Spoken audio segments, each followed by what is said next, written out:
Support for Think Fast, Talk Smart comes from Stanford Continuing Studies. Stanford Continuing Studies offers over 150 online classes on a wide range of topics, from art history to AI, wellness to writing, as well as courses on business and communication. Fall registration opens August 16th and is open to all adult learners everywhere. Most classes start the week of September 20th. Learn more at continuingstudies.stanford.edu. One of the things I love most about hosting this podcast is that I get to ask important questions to really smart people. And today, I have a really important question and a really smart guest. So here it goes. Will I ever need to wear pants again to work? Hello, I'm Matt Abrahams, and I teach strategic communication at Stanford Graduate School of Business. Welcome to Think Fast, Talk Smart, the podcast. The pandemic accelerated the existing momentum behind remote work. How will things change as we transition into a hybrid way of working, some at home and some in the office? Today, I am super excited to speak with Pamela Hinds. Pam is the Fortinet Founders Chair and Professor of Management Science and Engineering at Stanford, and she co-directs the Center on Work, Technology, and Organization.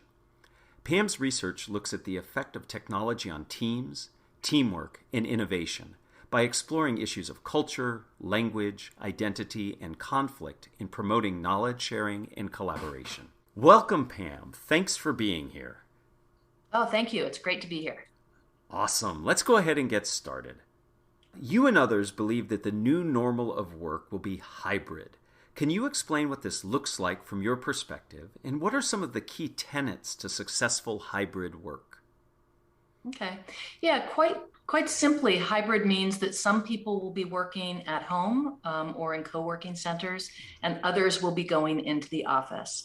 And what that looks like, we really don't know yet, because it may mean that you've got some people that are always in the office, some people always at home, but it may also mean that you've got people who are in the office part of the time and at home part of the time, at co-working centers part of the time.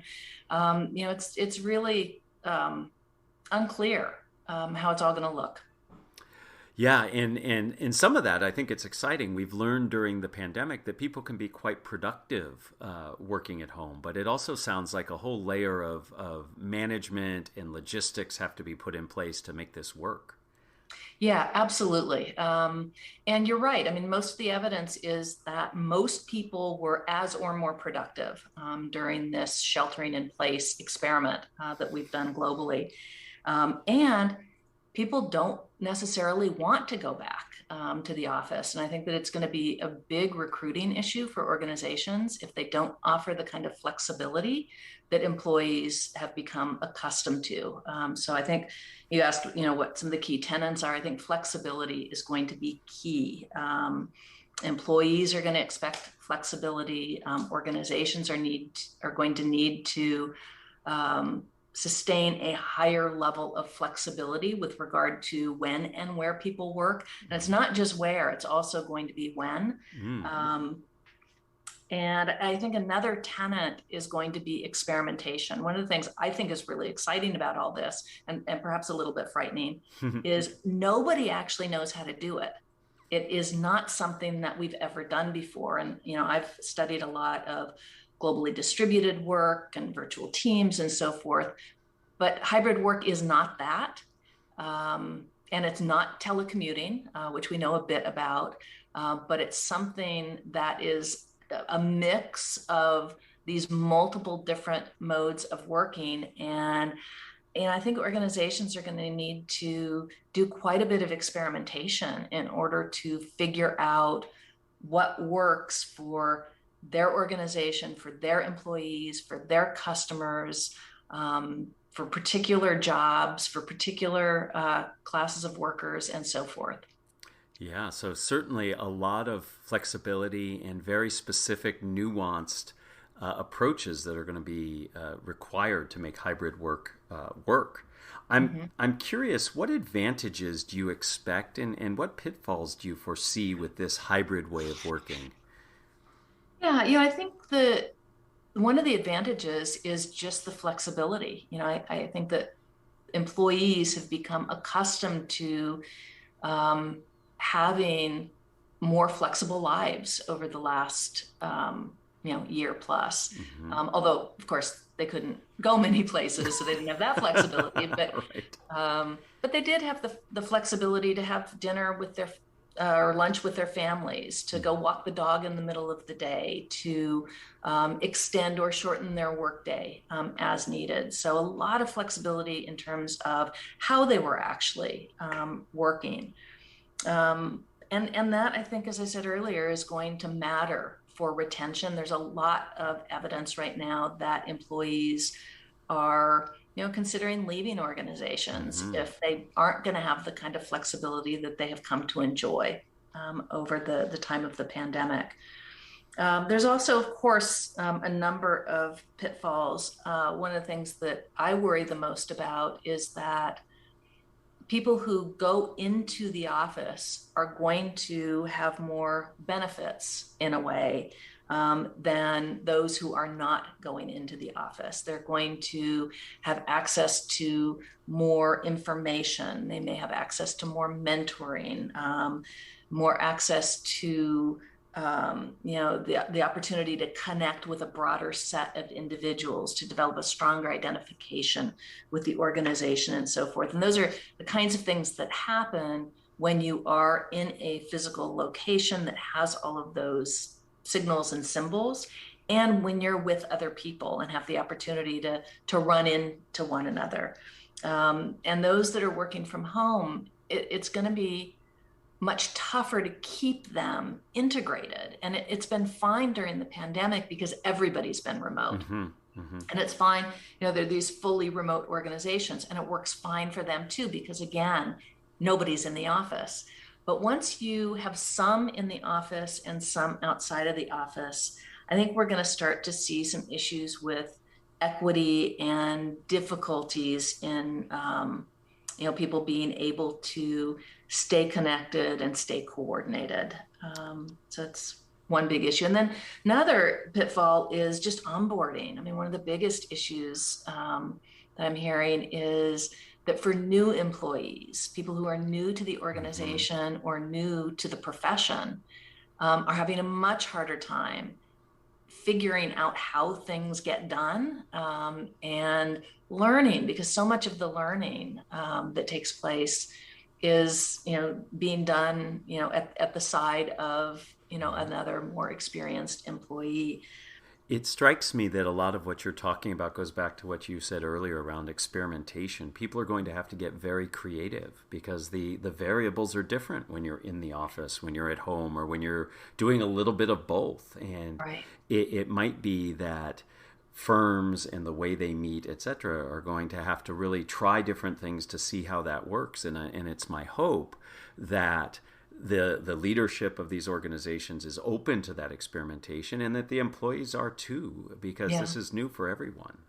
No, absolutely. And I think it's experimentation with new ways of evaluating performance. It's experimentation with how we coordinate our work together. It's experimentation with new kinds of technology. And as I said, it's going to depend a lot on the kinds of jobs that people are doing. We may expect that people in different kinds of jobs will have different needs. There might be differences in the stage of a project. True, yeah. There might be differences in the stage of life.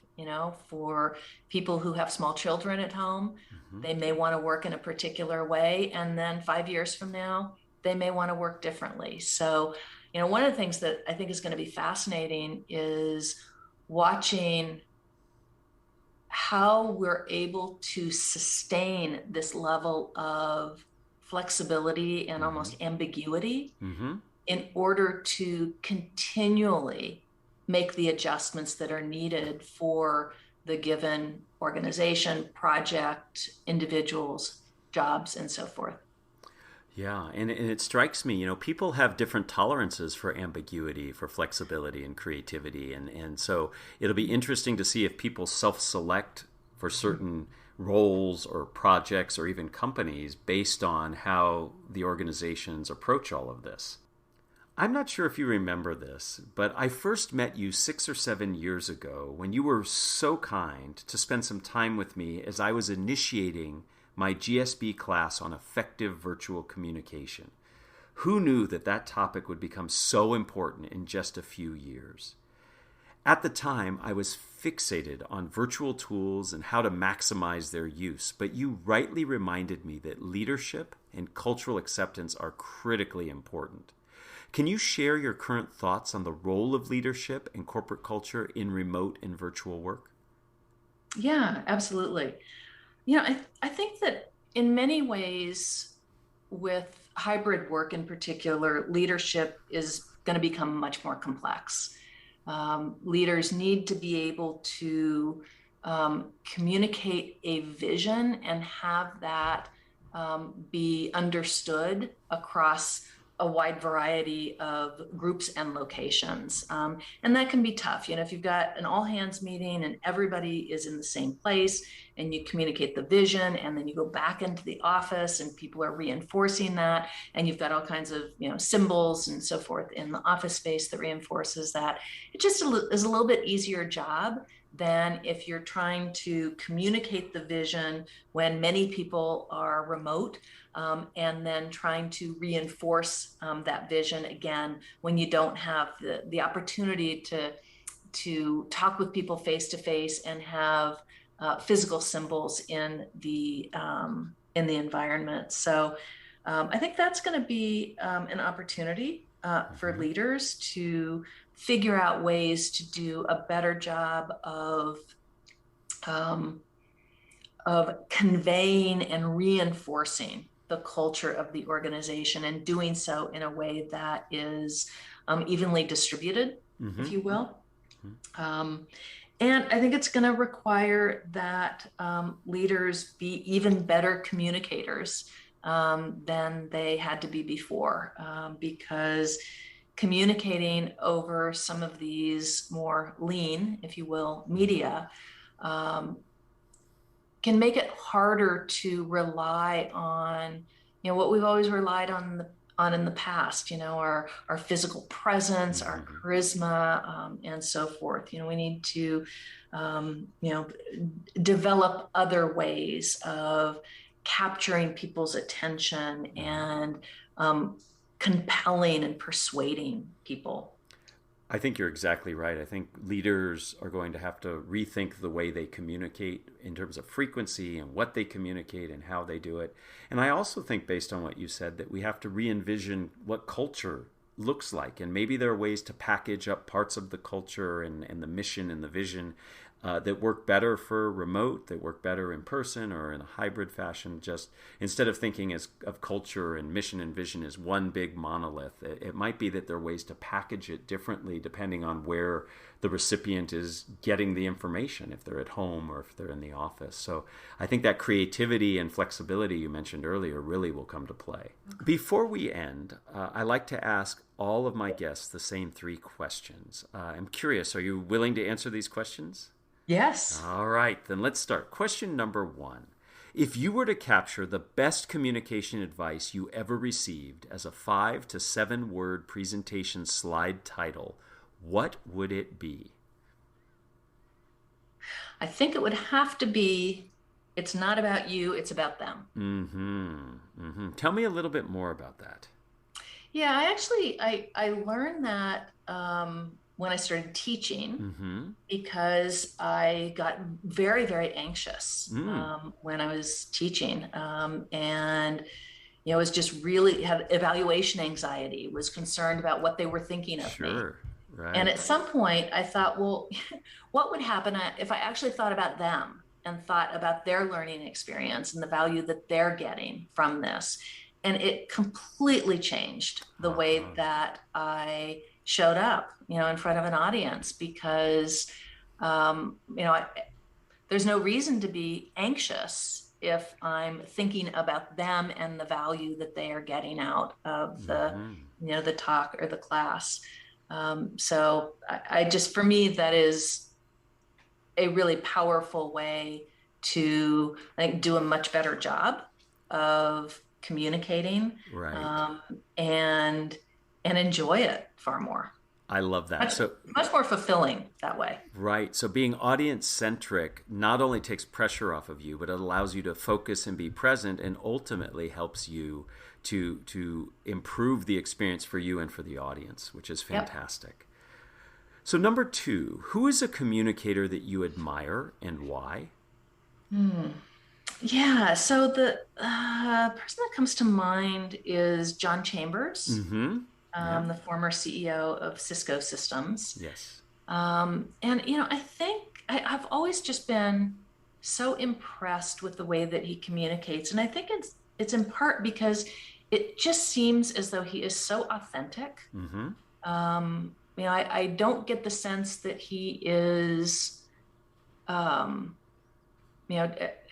getting on the stage and becoming some other person. Mm-hmm. It's like, what you see is what you get.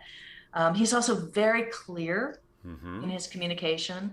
He is very passionate about the things that he cares about. And I get the sense that he's also really compassionate in the way that he communicates. He seems to connect with people in a very human way. Yes, and he brings a lot of energy and authenticity to his communication as well. I agree, a very good communicator. And the final question number 3, what are the first 3 ingredients that go into a successful communication recipe? Okay, I mean, for me, not surprisingly, some of them are going to be things we already talked about. Sure. So authenticity is really important to me, to just really come from a very grounded and authentic, transparent, open place. Mm-hmm. Like being engaging is really important. I'm still working on that one, but I think being engaging and having a story or a vision to help people connect with what it is I'm communicating. And I think it's really helpful to have explicit goals or objectives. What is it I'm trying to accomplish in this communication? And that's particularly true. Well, I guess it's true in any formal kind of communication, whether I'm teaching or leading a meeting or something along those lines. I want to structure things in a way that have a goal in mind and hopefully get us there. Right. I like your 3 ingredients because they cover 3 very important areas. There's the approach you have, there's the way you deliver the message, and then there's also the content and how it's focused and goal-driven. So very, very useful and practical advice there. Well, Pam, thank you so much for your time. Our topic today is incredibly timely. Many of us will be thinking about exploring and figuring out how to work in a hybrid environment. And thank you for sharing your suggestions and ideas about how to optimize our work globally and in this new hybrid way. I really appreciate your time. Thank you. It's been fun. Thank you for listening to Think Fast, Talk Smart, the podcast, a production of Stanford Graduate School of Business. To learn more, go to gsb.stanford.edu. Please download other episodes wherever you find your podcasts.